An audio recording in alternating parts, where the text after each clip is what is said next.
Alan Turing didn't break Enigma, these three men did and died forgotten.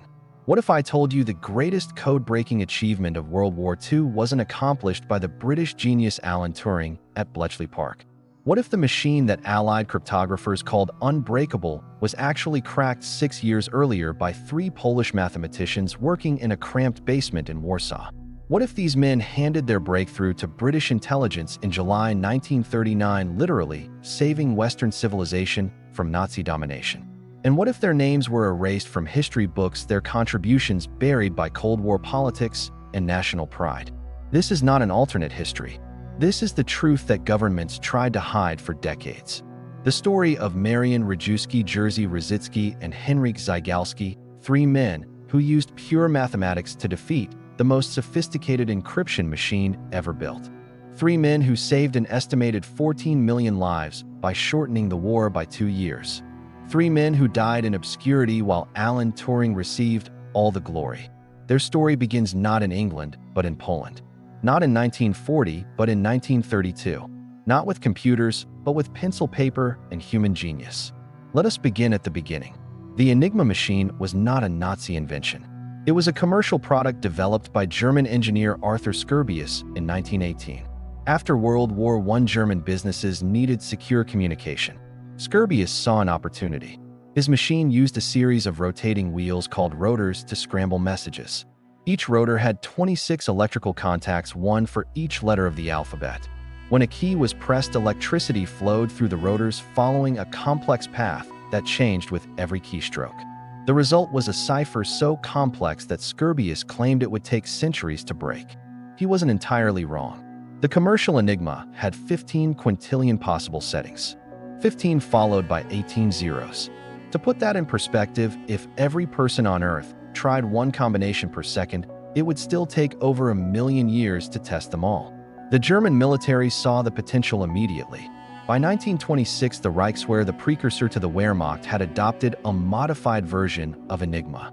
They added a plug board called a Steckerbrett that swapped pairs of letters before they entered the rotors.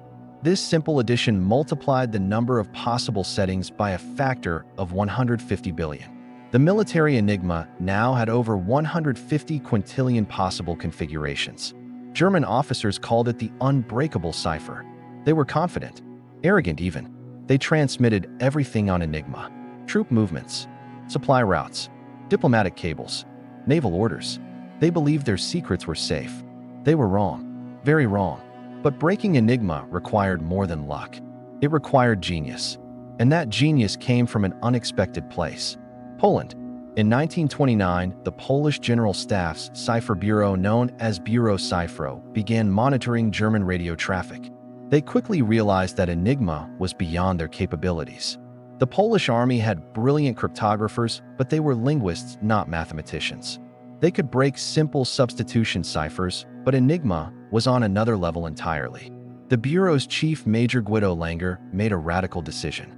Instead of hiring more linguists, he would recruit mathematicians. Specifically, he would recruit the top 3 graduates from Poznan University's mathematics department. Poznan was an unusual choice. Most Polish universities taught mathematics in Polish. But Poznan had a secret weapon. It offered advanced courses in German. This was crucial because all German military documents were written in German. The students who excelled in these courses would have an advantage in understanding German military terminology. Major Langer sent his deputy captain Maximilian Cieszki to Poznan to find the best minds. Cieszki was himself a mathematician. He knew what to look for. Not just intelligence, but creativity. Not just calculation skills, but pattern recognition. Not just academic excellence, but the ability to think outside established frameworks. He found 3 young men who fit the profile perfectly. Marian Rejewski was 23 years old, tall, thin, with intense eyes that missed nothing. He had graduated first in his class, specializing in permutation theory, a branch of mathematics that deals with rearranging elements. Rejewski was quiet, methodical, obsessive about details. He could spend hours staring at a single equation until it revealed its secrets. His friends called him the human computer. Jerzy Różycki was 22, shorter than Rejewski, with a mischievous smile that hid a razor-sharp mind. He specialized in complex analysis and had a talent for seeing connections that others missed. Różycki was the dreamer of the group. While Rejewski focused on details, Różycki saw the big picture.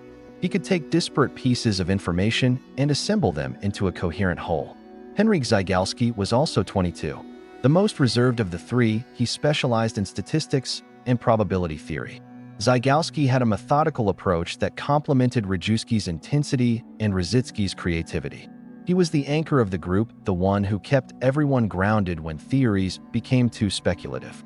These three men had never worked together before. They barely knew each other. But Zygalski saw something in them. A synergy, a potential for greatness. He offered them jobs as civilian cryptanalysts with the Polish army. The salary was modest. The hours were long. The work was classified. They accepted immediately. None of them knew they were about to change the course of history. The three mathematicians began their work in September 1932. Their office was a small room in the Saxon Palace in Warsaw. The building housed the Polish general staff and was heavily guarded. The mathematicians worked behind a locked door with blacked-out windows. No one outside the cipher bureau knew they existed. Their first task was simple in theory, but nearly impossible in practice. Break the Enigma cipher. They had no machine to study, no manuals to consult, no previous work to build upon. All they had were intercepted German radio messages. Thousands of them. Each message began with a 6-letter indicator that told the receiving operator which rotor settings to use. The rest of the message was pure gibberish, a random string of letters that meant nothing without the correct settings. The mathematicians started by analyzing the indicators. They noticed patterns. Certain letter combinations appeared more frequently than others. Certain sequences never appeared at all. These were not random. They were clues. Rejewski was the first to make a breakthrough. He realized that the 6-letter indicators were not random. They were the result of a specific mathematical process. Each Enigma operator was supposed to choose a 3-letter setting for the day. But many operators were lazy. They chose simple patterns like AAA or ABC. Some chose the initials of their girlfriends. Others used keyboard patterns like QWE. Rejewski cataloged these patterns. He created a database of common settings. This reduced the number of possibilities from 150 quintillion to a manageable number. But it wasn't enough. Even with common settings identified, the mathematicians still faced millions of possibilities. They needed another approach. Różycki suggested looking at the structure of the messages themselves. German military communications followed strict formats. Weather reports always began with the same phrase. Supply requests always used the same terminology. Even personal messages from officers to their wives followed predictable patterns. If you knew what a message was supposed to say, you could work backward to find the settings that produced it. This was the principle of cribs. A crib is a section of plaintext that is known or suspected to appear in an encrypted message. If you have a crib, you can test different settings until you find the one that produces the expected plaintext. The problem was that cribs were rare. German operators were trained to avoid predictable phrases. And even when cribs existed, they were often too short to be useful. The mathematicians needed a better method. Zygalski proposed a statistical approach. He analyzed the frequency of letter pairs in the encrypted messages. In any language, certain pairs of letters appear more frequently than others. In German, the pair yen appears more often than zx. This is true even in encrypted messages. The encryption changes the letters, but it doesn't change their frequency. Zygalski created frequency tables for every possible rotor setting. He compared these tables to the intercepted messages. When he found a match, he knew he had found the correct setting. This method was slow, painstakingly slow. Zygalski spent weeks creating tables by hand. Each table represented one possible rotor configuration. There were thousands of configurations. The work was tedious, mind-numbing. But Zygalski never complained. He believed in the mission. He knew that every table he completed brought them closer to breaking Enigma. Meanwhile, Rejewski was working on a theoretical approach. He realized that Enigma was not just a machine. It was a mathematical function.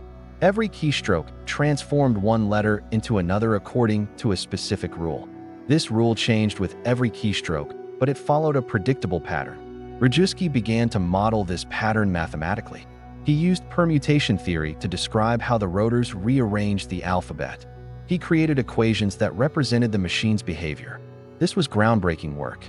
No one had ever treated a cipher machine as a mathematical object before. Rejewski was inventing a new field of study. Cryptanalysis as mathematics. His equations were complex, beautiful in their elegance, but they were useless without data. Rejewski needed to know the internal wiring of the Enigma rotors. Without this information, his equations were just abstract symbols. He could describe how the machine worked, but he couldn't predict what it would do. The mathematicians were stuck.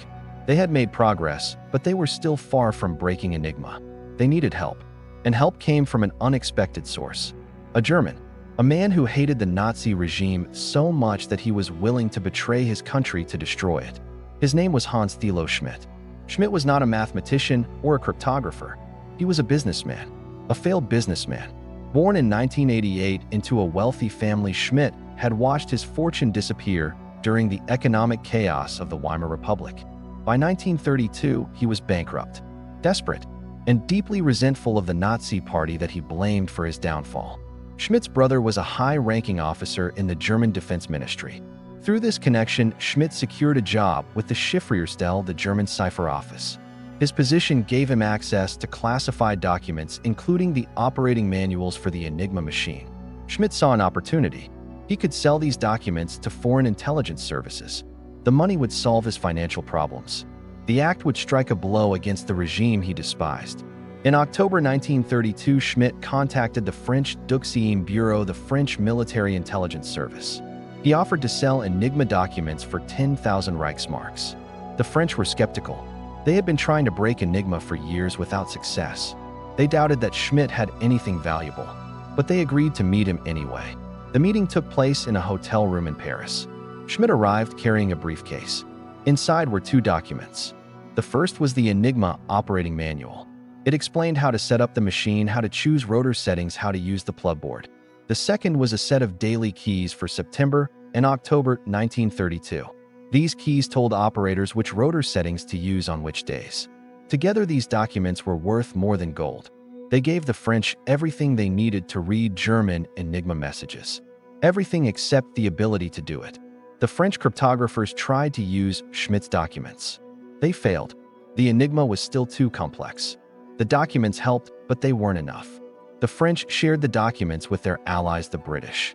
The British cryptographers at Room 40 also tried and failed. The documents gathered dust in a safe. For 6 years, no one could make use of them. Then in December 1932, the French intelligence chief Gustave Bertrand made a decision. He would share the documents with Poland. Bertrand had been working with the Poles since 1931. He respected their cryptographers. He knew they were desperate for any advantage against Germany. He believed they might succeed where France and Britain had failed. Bertrand was right. When the Polish mathematicians received Schmidt's documents in January 1933, everything changed. Rejewski finally had the data he needed. He could plug the rotor wiring into his equations. He could test his theories against real Enigma settings. Within weeks, he had made a breakthrough. He had determined the internal wiring of the Enigma rotors. This was the key, the missing piece. With the wiring known, Rejewski could predict how the machine would transform each letter. He could create a complete mathematical model of Enigma. But knowing the wiring wasn't enough. The Germans changed the rotor settings every day, sometimes multiple times a day. The mathematicians needed a way to determine the daily settings quickly. Rejewski's equations provided a partial solution. They reduced the number of possible settings from 150 quintillion to about 100,000. This was a massive improvement, but it was still too many to test by hand.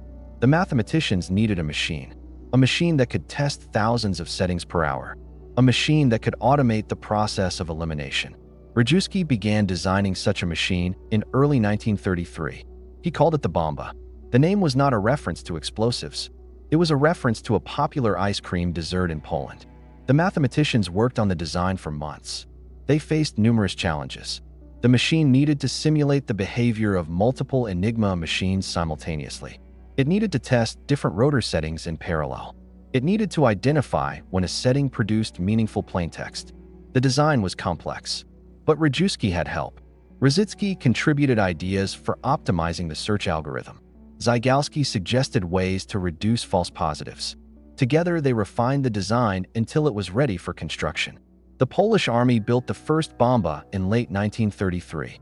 It was an electromechanical device about the size of a large filing cabinet. Inside were 6 Enigma rotors mounted on shafts.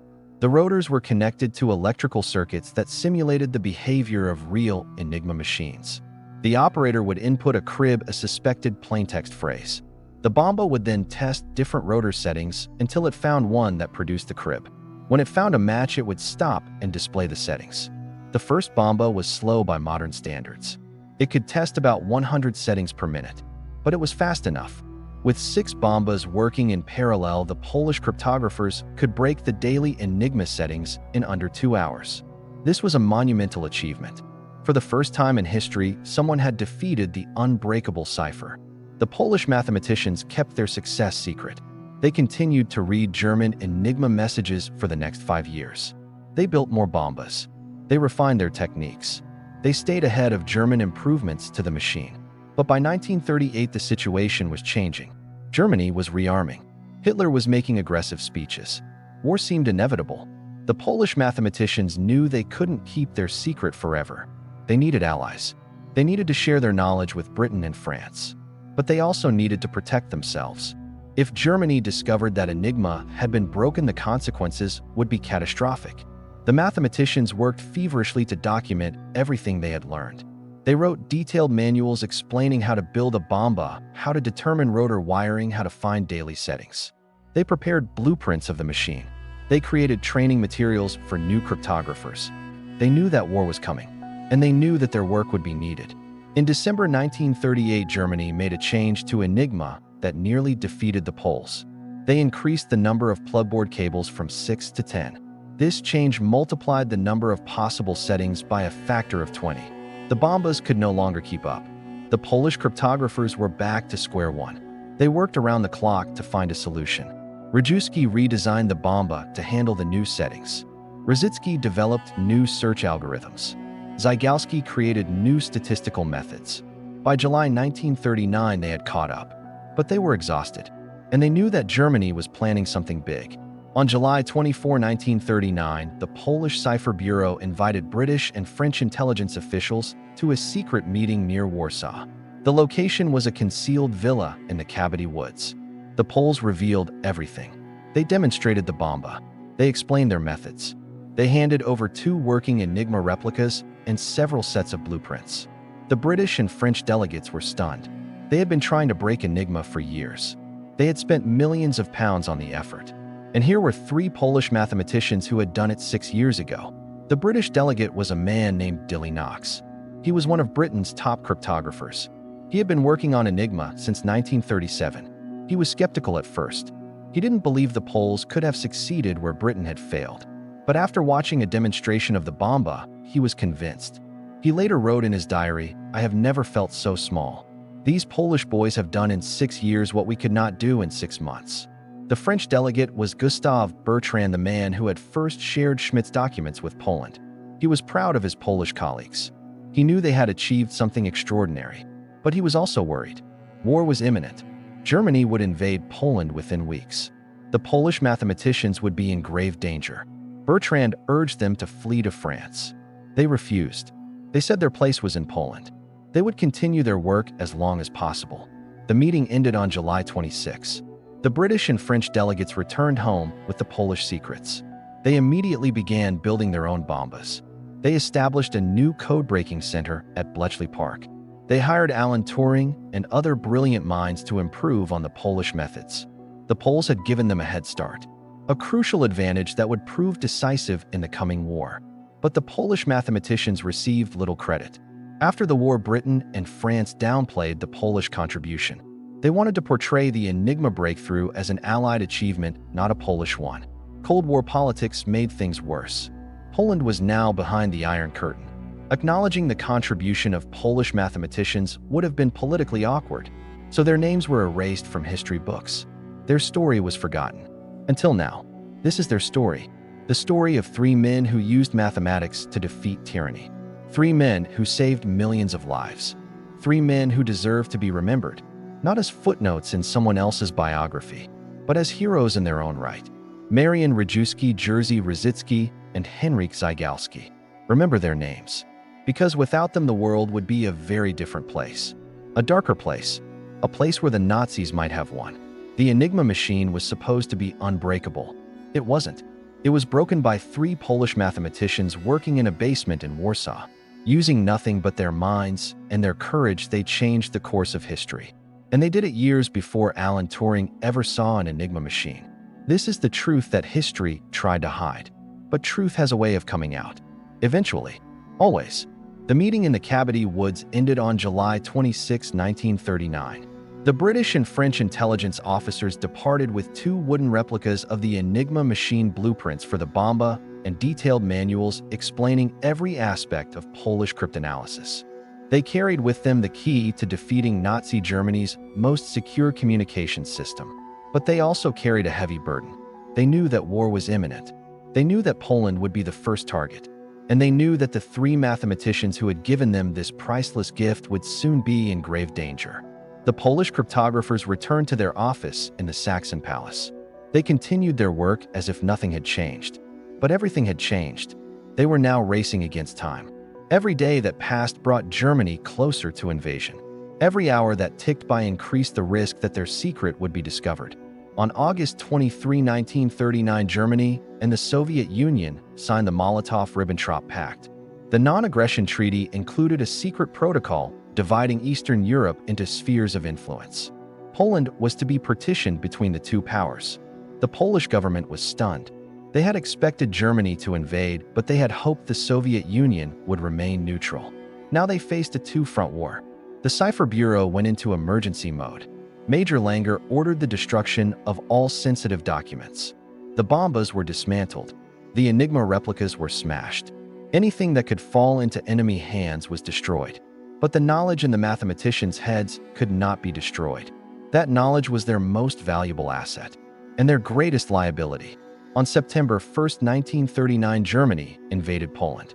The Blitzkrieg was swift and brutal. German panzers rolled across the border. The Luftwaffe bombed Polish cities. The Polish army fought bravely, but they were outnumbered and outgunned. Within days, Warsaw was under siege. The Cipher Bureau was evacuated from the Saxon Palace. The mathematicians and their colleagues were moved to a secret location in southeastern Poland. They continued their work as best they could, but the situation was deteriorating rapidly. Communications were breaking down. Supplies were running low. Morale was collapsing. On September 17, the Soviet Union invaded Poland from the east. The Polish army was now caught between two enemies. There was no hope of victory, only survival. Major Langer made a difficult decision. He ordered the evacuation of the Cipher Bureau to Romania. It was a desperate move. Romania was officially neutral, but it was sympathetic to Germany. The Polish cryptographers would be safe there only temporarily, but it was better than falling into German or Soviet hands. On September 18, the mathematicians crossed the border into Romania. They traveled in small groups to avoid detection. They carried nothing but the clothes on their backs and the knowledge in their heads. They left behind their homes, their families, their country. They did not know if they would ever return. The Romanian authorities were suspicious, but they allowed the Poles to pass. From Romania, the group traveled to Yugoslavia, then to Italy, and finally to France. They arrived in Paris on October 5, 1939. They were exhausted, hungry, and traumatized. But they were alive, and they still had their secret. The French intelligence service, led by Gustave Bertrand, welcomed the Polish cryptographers. Bertrand had arranged for their escape. He had secured safe houses for them in Paris. He had provided them with false identities. He knew their value. He was not going to let them fall into enemy hands. The Polish mathematicians were given a new home at PC Bruno, a secret cryptanalysis station located in the Château de Vignoles, about 40 kilometers northeast of Paris. The chateau was an elegant 18th-century building surrounded by forests. It was an unlikely location for a code-breaking operation, but its isolation made it perfect for secret work. The mathematicians resumed their work almost immediately. They set up a new Cipher Bureau. They built new bombas using materials provided by the French. They began intercepting and decrypting German Enigma messages once again. The work was harder than before. Germany had increased the number of rotors in the Enigma machine from 3 to 5. This meant that operators could choose any 3 of the 5 rotors for each day's settings. The number of possible configurations had increased tenfold. The Polish cryptographers adapted. Rejewski redesigned the bomba to handle the new rotor configurations. Różycki developed new search algorithms. Zygalski created new statistical methods. By November 1939, they were breaking Enigma messages again. The intelligence they produced was invaluable. It revealed German troop movements. It exposed supply routes. It uncovered plans for future operations. The French military used this intelligence to prepare their defenses. But it wasn't enough. On May 10, 1940, Germany invaded France. The Blitzkrieg was even more devastating than in Poland. German panzers broke through the Ardennes. The Maginot Line was bypassed. Paris was evacuated.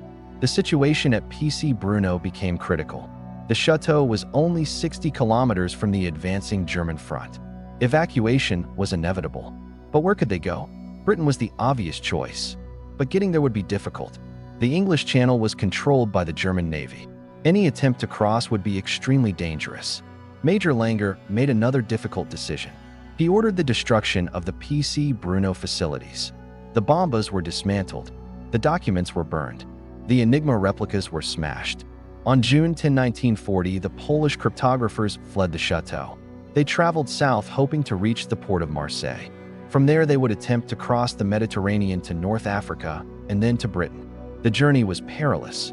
German aircraft patrolled the skies. German patrols controlled the roads. The mathematicians traveled at night, hiding during the day. They were constantly hungry, cold, and afraid. But they pressed on. They knew that their knowledge was too valuable to fall into enemy hands. They reached Marseille on June 18. The city was in chaos. Thousands of refugees were trying to escape. Ships were overloaded. The French authorities were overwhelmed. The Polish cryptographers managed to secure passage on a small cargo ship bound for Algiers. The ship was overcrowded and underprovisioned, but it was their only hope. They sailed on June 20. The crossing was rough. The ship was tossed by stormy seas. Many passengers became seasick, but the mathematicians endured. They knew that every mile they put between themselves and Germany was a victory. They arrived in Algiers on June 25. From there, they traveled to Gibraltar and finally to Britain. They reached London on July 5, 1940. They were exhausted, but they were safe. And they still had their secret. The British intelligence service welcomed the Polish cryptographers. They were given quarters at Bletchley Park, the top secret code-breaking center in Buckinghamshire. They were introduced to Alan Turing and the other British cryptographers. At first, the collaboration went well. The Poles shared their knowledge. They explained how the bomba worked. They demonstrated their techniques for determining rotor wiring and daily settings. The British were impressed. Turing in particular was fascinated by the Polish methods. He had been working on Enigma for 2 years without success. The Polish breakthrough gave him a foundation to build upon. But the relationship soon soured. The British were jealous of the Polish achievement. They wanted to claim credit for breaking Enigma. They began to sideline the Polish cryptographers. They were given menial tasks. They were excluded from important meetings. They were treated as junior partners rather than equal collaborators. The mathematicians were frustrated, but they understood the politics. Britain was now the senior partner in the Allied effort. Poland was a conquered nation with no army, no government, and no voice. The Poles had to accept their diminished status. They continued their work as best they could, but they were no longer at the forefront of the Enigma effort. That role now belonged to Alan Turing and his team. Turing built on the Polish foundation. He designed a new machine called the bomb. It was more advanced than the Polish bomba. It could handle the increased complexity of the German Enigma. It could break messages faster and more reliably. The bomb became the workhorse of Bletchley Park. It broke thousands of Enigma messages every day. The intelligence it produced was crucial to the Allied war effort. It helped win the Battle of the Atlantic. It exposed German plans for the invasion of Britain. It revealed the locations of U-boat wolf packs. It saved countless lives. But the Polish contribution was largely forgotten. The British propaganda machine credited Turing and Bletchley Park with breaking Enigma. The Polish mathematicians were mentioned only in passing, if at all. The 3 men watched as their achievement was appropriated by others. They were bitter, but they remained silent. They knew that the war was more important than personal glory. They continued their work supporting the British effort as best they could. But their days of leading the Enigma effort were over. In 1942, the situation changed again. Germany introduced a 4th rotor to the Enigma machine used by the Navy. This increased the complexity of the cipher exponentially. The British bomb could no longer keep up. Turing and his team worked frantically to design a new machine, but they were struggling. The Polish mathematicians offered to help. They had faced similar challenges before. They knew how to adapt, but their offer was rejected. The British did not want Polish assistance. They wanted to solve the problem on their own. The mathematicians were hurt, but they understood. National pride was at stake. Britain could not admit that it needed help from a conquered nation. The fourth rotor problem was eventually solved, but it took months of hard work and the loss of many Allied ships. The Polish mathematicians could have solved it in weeks, but they were not allowed to try.